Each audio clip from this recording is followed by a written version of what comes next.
Welcome back to the channel. All right, it's time to talk about the newest champion in MCoC, none other than the long-awaited for, much excited, Jean Grey. She is great. Let's just go ahead and get to this. We're going to show her unawakened, awakened, the whole thing. Don't you worry about it. We're going to get you started off here. So this is all going to be on the CCP server, right? Because I'm in the CCP program, I've been able to take her to rank 3. These are all going to be rank 3 showcases. Don't worry, we're going to show her in questing content as well too. But I want to show you these things. Let's get this baseline down. These first couple of fights, it's just like very simple. I was like, what happens if you just play her very, very basically, okay? And the first thing we're talking about here is she's going to get this uncanny, right? Uncanny sign. This is a whole new thing. You can see the power bar down in the left-hand corner, and you can just see those 1, 2, and 3, right? And that's going to like actually move. And she gets these uncanny passives when a debuff is purified or and cleansed off the opponent, and she can do those things, all right?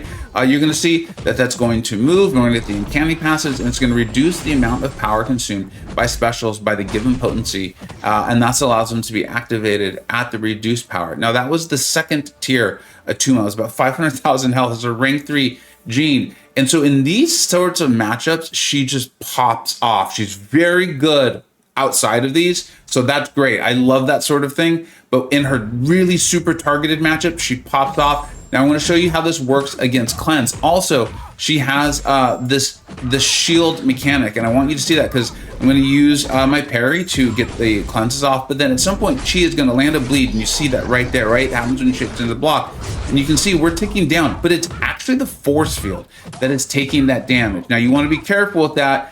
Because the force field is what also allows you to not take thorns damage back. And so right now, if there was thorns damage like against Atuma or Court, I'd have to be waiting for this to replenish itself. You can get the timer to go down more quickly if you like get debuffs purified off the defender. But in general, you don't want that happening. You saw me just take a very simple fight against Atuma. Didn't even need it, don't have her awakened yet, and I was totally a-okay. But I want you to see how that works out, right? The shield there, and then how she gets around the cleanse mechanics and those sorts of things, right? We still built our uncannies and that sort of thing. So she's very strong there as well. Now, if I go and get her, I out of the Tightener, those sorts of things, and I get her, I'm going to want her awakened. Now, you saw very good without the awakened ability, but even just Sig 1 makes a massive difference. And here's why. It's because it's like opening up stuff, okay?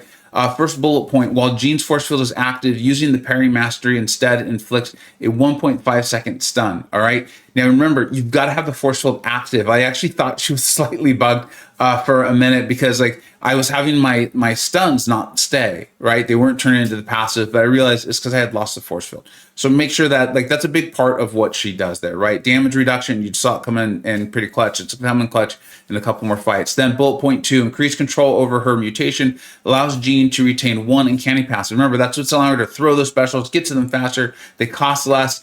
That's a really big deal. You're going to see that kind of play out here too as well. And then increase the duration of personal neuroshock passes by 2%. That actually is a big source of her damage. And remember, neuroshocks prevent miss as well. So let's go ahead and take a look at this. The rest of these, I'm going to call it out later because I'm going to take her to Sig 200 at a point. But for the rest of this is going to be Sig level 1. So we are now awakened. You're going to see the passive stun. So nice, right? Also, that's going to allow me to make it a lot easier to land my heavy attack, which why does that matter? Let me tell you, I'm glad you asked. The first hit purifies up to 3 neuroshock or non-damaging debuffs off the opponent and grants Jean a psionic charge if the opponent is not stunned. The psionic charges are going to come up. They're going to be helpful for our SP2, okay, for your damage and those sorts of things. You can see them up there now in the upper left-hand corner, right? Another thing I really want to point out, there's a lot of passives on this gal. Really awesome. You're going to see that. We just completely wasted that Atuma. Now, remember, she did that just fine unawakened too. But having that passive stun, it's like having the white Magneto pre-fight just coming with you. That was 32 seconds. Like, she's going to pop off in these matchups. Now, let's go ahead and move to this is about 3,384, I believe. It's getting late at night for me, so I think my math is correct there. You can see the passive stun is really helpful. Let's watch what happens here. We land the heavy, right? And you can see we've got our uncannies going now. We've got our psionic charges. We're doing really good things. Now you can only get 2 uncannies. That's the max, because you get a little too bonkers without that. And then you see the awakened ability coming in really clutch there too. I threw my special 1. and we were able to keep one of our uncannies, which is really, really nice. The power bar, you know, when I first read her abilities and then I watched the live stream and stuff, I thought it was going to be really difficult to manage. Rare circumstances. There was a few circumstances where it was a little difficult to manage, mainly against Korg with his rock stacks and that sort of thing. But again, with just like a little bit of playing here and doing this testing, I got very, very comfortable. You can see I'm starting to like kind of almost fool around, toy with some of these defenders here, just have fun like playing her. You can just start throwing your specials, and then like just go ahead and jump into, I believe we're going to jump directly into at content now. Yeah, so this has a power snack and power shield. This is 9.1. Just want to give you an idea of like, you know, she does have that mutant because there's no prowess or anything like that. And I know it's a little like, oh wait, her specials are going to hit hard. Think of her more on the onslaught style of this, right? So the special one, the first hit purifies all neuroshock and non-damaging debuffs. Really cool, right? Off the opponent, consumes all psionic charges as well. For each debuff purified and each charge consumed in that way, inflict a personal neuroshock passive. Remember, those are doing damage. Plus, they are while you are preventing miss.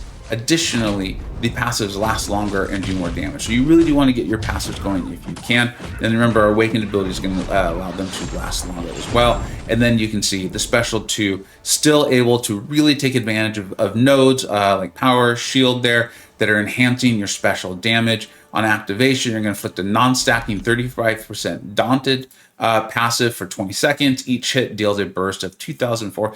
This, you know, depends on what rarity you've got there and rank, but energy damage basically. And then the final hit consumes 50% of the psionic charges, rounded down. So you want to build the psionic charges. It's really helpful. When you get above your uncannies, you can only get 2 maximum, and then you're building your psionic charges and those sorts of things. Now, we're going to take this lane. This is 9.1. You're used to my videos. You know, this is one of the lanes I like to go and test champions on, test their flow, those sorts of things. And the other thing we often test, we tested Iceman here, was you can see earlier in this, if I don't handle the Scourge well, we're going to get debuffs on us. I believe it was Poison, Bleed, and Rupture. Jean is immune to none of them, right?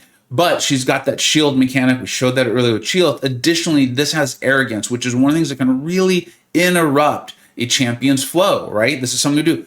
Well, Jean, remember, on her light attacks, it's light attack 2, 3, and 4, she puts up a neuroshock debuff. Watch. So watch this. This is 800,000 gambit. Now I'm going to get a bit cheeky. I want to have a little fun here. So I'm actually going to try to sneak, if I recall correctly, 3 special ones in, really stack those neuroshocks into this SB2. And you can see it gets a little tight. I don't recommend doing that. Let's go ahead and have some fun with this. So we've got the miscounter done. I've got those neuroshocks up. They last a very long time. When we throw the special one, they're going to turn into passives, last even longer. The delirium actually reduces, or delirious, can't remember what it's called, actually reduces the combat power rate of the defender, which works out really well. I often found I wanted them at lower bars of power, maybe not having a bar of power, because it allows me to parry, right? Parry and stun, even though it's a passive parry, which is allowing me to build up my uncanny, which allows me to keep throwing the specials, right? So that loop felt really, really good. You can see we're going for this. I'm going for the big special 2 here. We've got 25 of our neuroshocks. So far so good. Remember, this is 9.1. This is at content here. So this isn't the CCP test map. Now, right there, you're seeing why I'm not recommending this, right? This is SIG 1. So our neuroshocks, right? Increase the duration of personal neuroShock passives by 2%, right? Or 2 seconds, sorry, at SIG 1. You can see we just lost a massive amount as I'm getting so close to throwing the special 2, right? We're going to throw it. This still hits very, very hard. A lot of big red numbers and those sorts of things with the neuros still ticking down. But I'm not sure it was worth it. I'm not sure it was worth it. I did do this fight many times, testing out like 1 special 1, 2 special 1s, into the special 2, special 1 directly into special 2. And I think more often than not, I think in a lot of fights, you're going to do special 1 into special 2 into special 1, special 2, and you just repeat that and you have fun using your uncannies, getting your psionic charges going, using your passive stun. You saw the shield just lasts a long time, right? In fact, I forgot to call it out. Pretty sure on that fight, we got some of the debuffs. Let's see if we get some on this fight, some of the damaging debuffs, and her shield just handles it, right? As long as you're not getting punched, like there we go. We've got the rupture, we've got the poison, and the shield is just handling it. Now we've got even the bleed. The shield is just taking care of this for us. The shield's now out, so that's fine. but we're going to be doing just A-OK. We're going to be doing A-OK. And now we're on to the offensive side. What I want to point out with this, she also seems to, like all champions, right? This isn't like unique to her. Really does seem to benefit against even just with class advantage. I think that probably has to do with like the way Daunted works, where it's like all damage and specials. I was able to contact their designer, and I found it like the critting wouldn't make that big of a difference, which is why he even calls out that maybe the block efficiency stat focus is really good for her. And one of the things that can be helpful for, I wasn't able to showcase this in this one because I think it's going to take a lot of practice to get the spacing on it. It's like shot throw a tiger sort of thing. But on heavy attacks, if the opponent is not stunned, you're going to gain a psionic charge as well. So if you can let them hit into your block, that sort of thing, punish it with a heavy, you're going to see a big benefit to get those charges going, makes your special to hit even harder, right? And then I did take her to Sig 200. I didn't notice a massive difference in the fights I just tested, right? That doesn't mean it won't be a large difference, because I did feel like the neuroshocks were a really genuine source of damage. Obviously, the more you have, the harder your specials are going to hit, especially that special 2. And at Sig 200, those neuroshock passes are going to last for 8 seconds. So that's a significant increase, right? Sig 1, they're 2, you're going all the way up to 8. So that's 4 times more. That's a lot. However, where I was using her, those are 700, 800, 900,000 health pools. Those were not champions that were purifying. You now see, and I'm just kind of showing you her like popping off. If there's a defender that is shrugging debuffs, she is going to pop off like it's no one's business. You see how she's just destroying this Kingpin.